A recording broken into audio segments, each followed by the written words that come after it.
श्री गणेशाय नमः। श्री जानकी वल्लभ विजयते श्री रामचरितमानस चतुर्थ सोपान किशिकंधा कांड श्लोक। कुंदेन्दीवर सुंदरावती बलौ विज्ञान धामा बभौ सौभाग्यो वर्धन विनो श्रुतिनुतो गो विप्रवृंद प्रियो माया मानुष रूपिणो रघुवरौ सद्धर्म वर्मौ हितौ सीतान्वेषण तत्परो पतिगतौ भक्ति प्रदौ तो हीना ब्रह्माम्बोधि समुद्भवं कलिमल प्रध्वंसनं चाव्यं श्रीमच्छम्भु मुखेन्दु सुंदर वरे संशोभितं सर्वदा संसारामय भेषजं सुखकरं श्री जानकी जीवनं धन्यास्ते कृतिन पिबन्ति सततं श्री रामा नामामृतं मुक्ति जान महि जान ज्ञान खानि अगहानि कर जय बस शंभु भवानी सो काशी के कसना जरत सकल सुर वृंद विषम गरल जय पान किए तेन तेन भजसि मन मंद को कृपाल शंकर सरिस।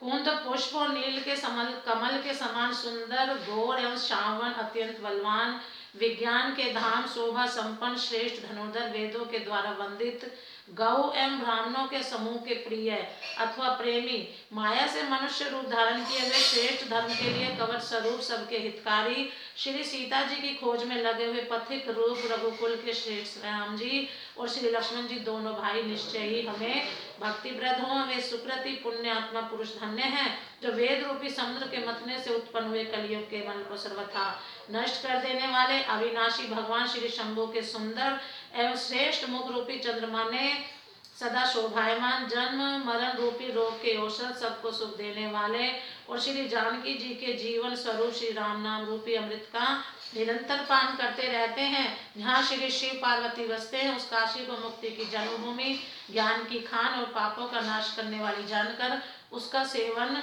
क्यों न किया जाए।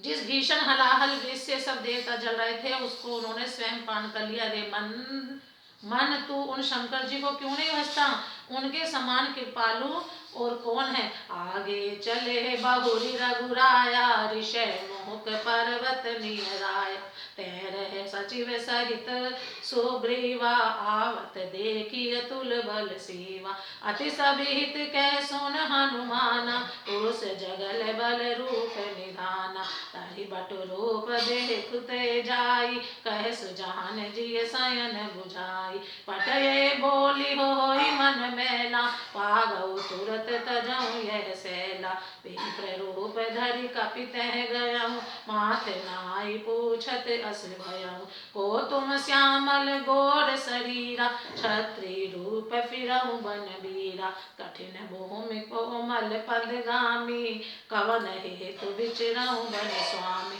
रचन मनोहर सुंदर गाता सहत दुसह बन आत प्रभाता कि तुम तीन देव में को नर नारायण की तुम दो जग कारण तारन भव भंजन धरनी भार कि तुम अखिल भुवन पति लीन मनुज अवतार।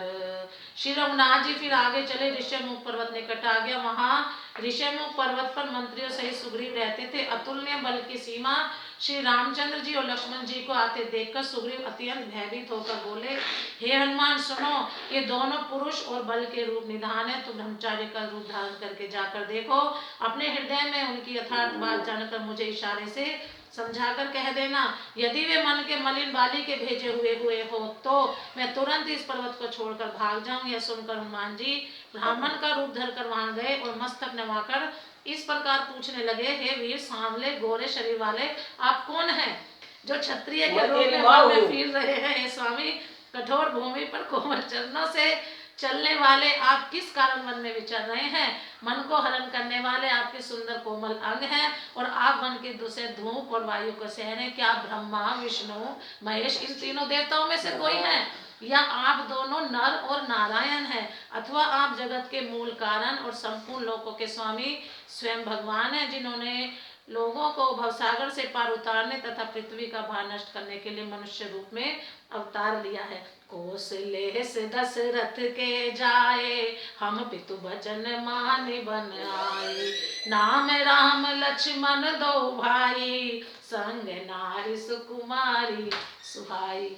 यहाँ हरि निशि चरबै देहि, बेप्र फिरई हम खोजत तेहि। आपन चरित कहाँ हम गाई, कहूँ बेप्र निज कथा बुझाई। प्रभु पहचान परउँ गरी चरना, सो सुख उमा जाई नहीं बरना। पुलकित तन मुख आव न बचना, देखत रुचिर बेश के रचना। पुनि धीरज धरि स्तुति कीनी, हृदय हर्ष हृदय निज नाथ चीनी। मोर न्याऊ मैं पूछा साई, तुम पूछो कस नर की नाई। तब माया बस फिरहूँ भुलाना, ताते मैं नहीं प्रभु पहचाना। एक मैं मंद मोह बस, कुटिल हृदय अज्ञान। पुनि प्रभु मोहि बिसारेउ, दीन बंधु भगवान। श्री रामचंद्र जी ने कहा, हम कौशल राज दशरथ जी के पुत्र हैं और पिता का वचन मानकर वन आए। हमारे नाम राम लक्ष्मण है, हम दोनों भाई हैं। हमारे साथ सुंदर सुकुमारी स्त्री थी। यहाँ वन में राक्षस ने मेरी पत्नी जानकी को हर लिया। हे ब्राह्मण, तुम उसे ही खोजते फिरते हैं। हमने तो अपना चरित्र कह सुनाया, अब हे ब्राह्मण अपनी कथा समझा कर कहिए। प्रभु को पहचान कर हनुमान जी उनके चरण पकड़कर पृथ्वी पर गिर पड़े। उन्होंने साष्टांग दंडवत प्रणाम किया। शिव जी कहते हैं, वह सुख वर्णन नहीं किया जा सकता और शरीर पुलकित है, मुख से वचन नहीं निकलता। वे प्रभु के सुंदर वेश की रचना देख रहे हैं। फिर धीरज धरकर स्तुति की। आपने अपने नाथ को पहचान लेने से हृदय में हर्ष हो रहा है। फिर हनुमान जी ने कहा, हे स्वामी, मैंने जो पूछा वह पूछना तो न्याय था। वर्षों के बाद आपको देखा, वह भी तपस्वी के भेष में, और मेरी वानरी बुद्धि, इससे मैं तो आपको पहचान न सका और अपनी परिस्थिति के अनुसार मैंने आपसे पूछा, परंतु आप मनुष्य की तरह कैसे पूछ रहे हैं। मैं तो आपकी माया के वश भूला फिरता हूँ, इसी से मैंने अपने स्वामी आपको नहीं पहचाना। एक तो मैं यूं ही मंद हूँ, दूसरे मोह के वश में हूँ, तीसरे हृदय का कुटिल और अज्ञान हूँ। फिर हे दीन बंधु भगवान, प्रभु आपने मुझे बुला दिया। प्रेम से बोलो, जय श्री राम, जय श्री जय श्री राम।